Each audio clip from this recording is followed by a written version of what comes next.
What is up guys, it's your Randall Delphin muling nagbabalik. At ngayon, nandito na tayo sa airport kasi araw na to tayo uwi na tayo sa Pilipinas. Yes sir, ito yung flight natin pa Toronto. Ayan siya, pa Toronto yung WestJet 275 ng 7:10 PM. As of now, 5:20 pa lang, so medyo matagal-tagal pa tayo dito, pero okay lang, palag-palag na. So yun, kita-kits tayo mamaya, okay? Peace!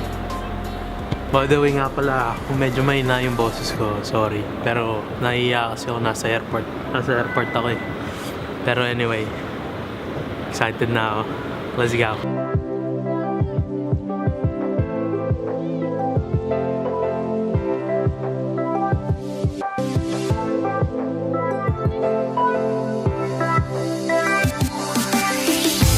Boom, so yun. Ayan, nagbibideo ako. So yun, nandito tayo ngayon sa subway. So yun, I was saying, dito nga kami sa subway ngayon, kumakain lang kami. Then papasok namin sa, mamaya pupunta namin na immigration. Kasi ano na, mga 5:30 na. So yun, mga 6 siguro papasok namin. Pero sa ngayon, kakain muna kami.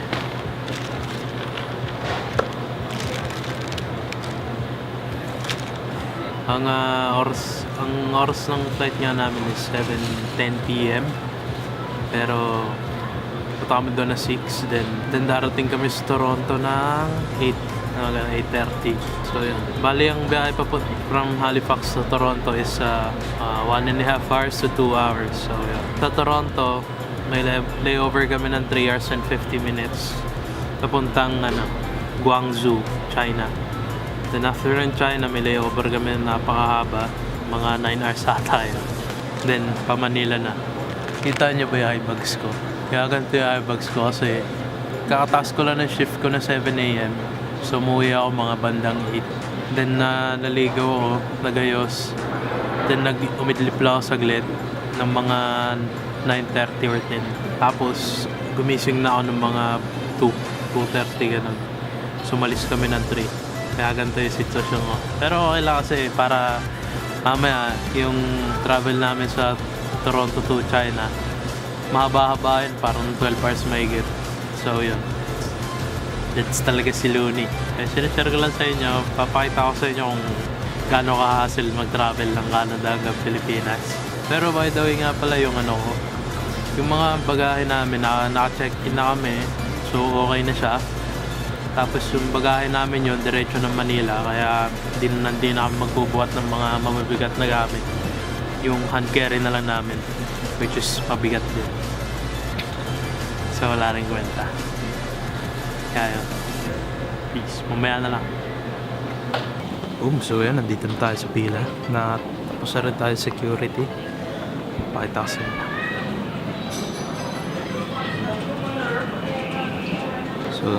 So yun siya. Sakay na tayo na aeroplano papuntang Toronto. And ang oras natin ngayon is 6:45.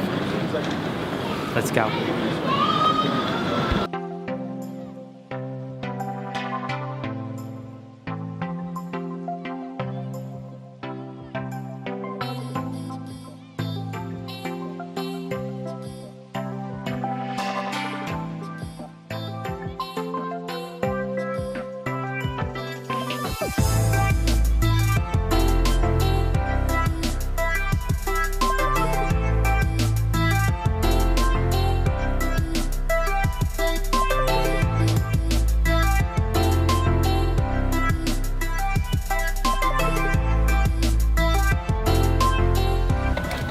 So yun guys, sasakay na tayo.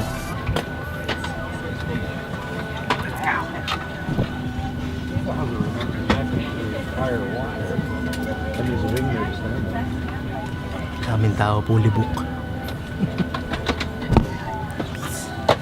A few moments later. So yun guys, nakababa na tayo. Nasa Toronto na tayo. Napakadami kong dala. So yun guys, kakadating nga lang namin. So ito yung mga bagahe namin. Ang dami, diba? Tanginang yan. Kala mo talaga dami pasalubong. So, tamang chilaksan tayo dito kasi marami pang hoat. Ito sila. So yun, boom. Bali magstay kami dito sa Toronto ng 3.5 hours. Then pupunta namin sa Guangzhou. Saglit lang yung flight from Halifax to Toronto. Siguro nasa 2 hours lang or 1.5 hours. Kasi ang oras dito ngayon sa Toronto is 9 PM. At ang oras ngayon dyan sa Pilipinas is 10 AM. So yun. Advance sa Pilipinas ng 13 hours. Ayun. Umaya na lang kasi medyo hassle mag video dito dahil napakaraming tao. Alright. Peace.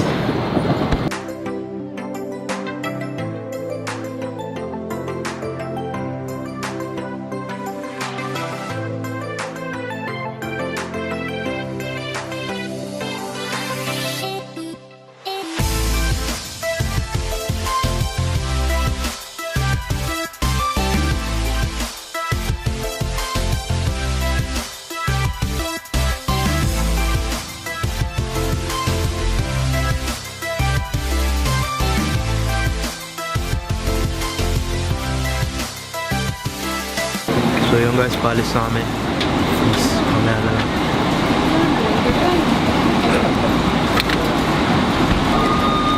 So yun guys, nandito na ulit tayo. Hindi ko na dito sa terminal sa Toronto dahil napakarami ko ka. Mamaya na lang. Peace.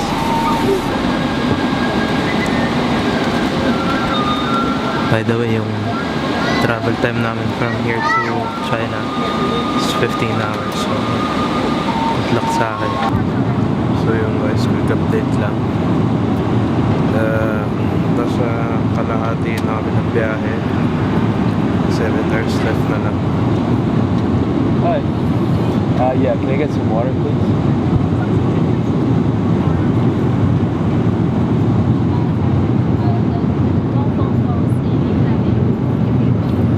No phones? Okay. So yun guys. Malapit na tayo mag-up there. 15 hours and many minutes.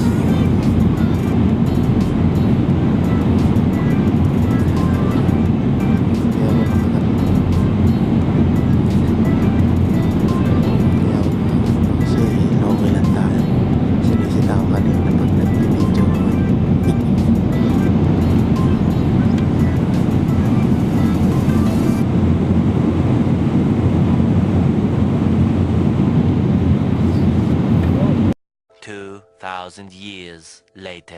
Boom, what is up guys? It's your boy Randall Delphin. Muli nagbabalik. Ngayon, nandito na tayo sa China. At unti-unti, papalapit na tayo na papalapit sa Pilipinas. Ngayon, meron kaming layover na 9 hours. GG talaga. Pero ang oras naman natin ay almost 9 na. Tapos ang flight, ang departure time namin is 1:30. So yun, lapit na. Konti days na lang. Sorry kung medyo walang gana tong vlog ko kasi sa tuwing nagva-vlog ako, out of 10 na nagre-record ako, 9 na beses ako nasisita. Ito lang ata yung hindi kasi unti lang yung okat. Tayo na.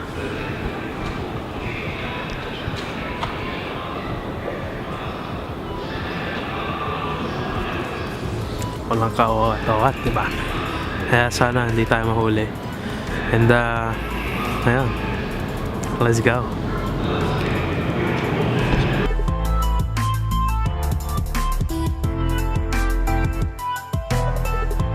Boom. So yun guys. Kakain muna kami dahil gutom na daw yung lola ko. Hanap muna kami ng mamihan dito. By the way guys, ang temperature nga pala ngayon dito sa China is 5 degrees. Hindi ko akalain na malamig ng ganito sa China. Kaya yun. So yun guys, naghahanap pa rin kami ng mga kainan. Eto, Lanzhou beef noodles. So yun guys, dito kami ngayon sa Lanzhou beef noodles. Dahil napakalamig nga sa loob ng airport. Intik na airport ko. Hindi pa pala nauuso ang heater sa China.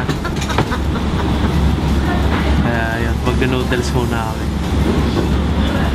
Okay dito, 5 sa inyo.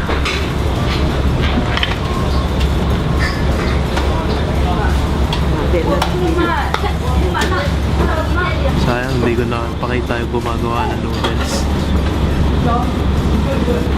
Mukhang authentic lang siya.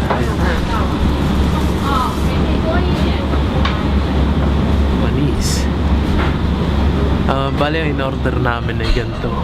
Ganyan na ganyan. Pero sa akin, ay sa lola ko, hindi spicy. Yung sa lola ko, hindi spicy. Sa akin, spicy. Yung ganyan yung tsura. Yeah, titikman natin ang tunay na lasa ng noodles sa China. Oh, that's the original. Kung tunay ba talaga. Hi, little spicy. Little spicy? No spicy. Perfect, thanks.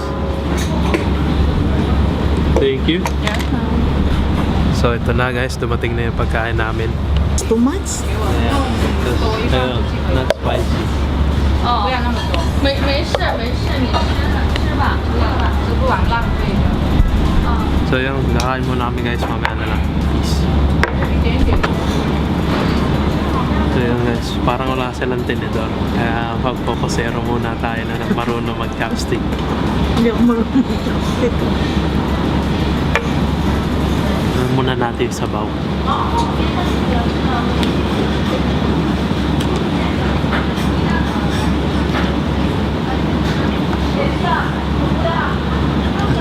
Sarap.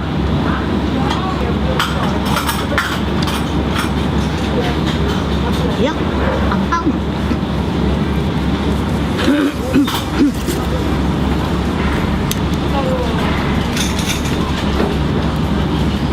Ayaw kong ito, angang. Sarap yung noodles nila. Smooth.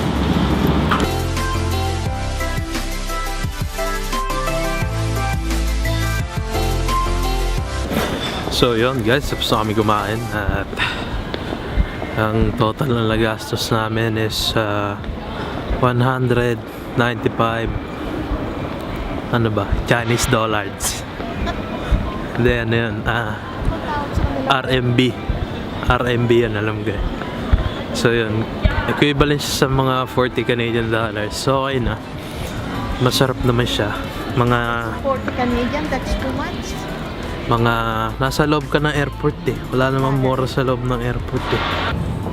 By the way guys, hindi ko alam kung tatapusin ko na dati yung video. Pero tapusin ko muna para mas maraming vlogs. Edit ko na rin to ngayon na kasi meron pa kami mga 4 hours na layover. Kaya yun. Sana nagustuhan itong video na to. Like, comment, and subscribe. And support Filipino vlog. And support Filipino vloggers. Okay, hanggang susunod na vlog. Peace.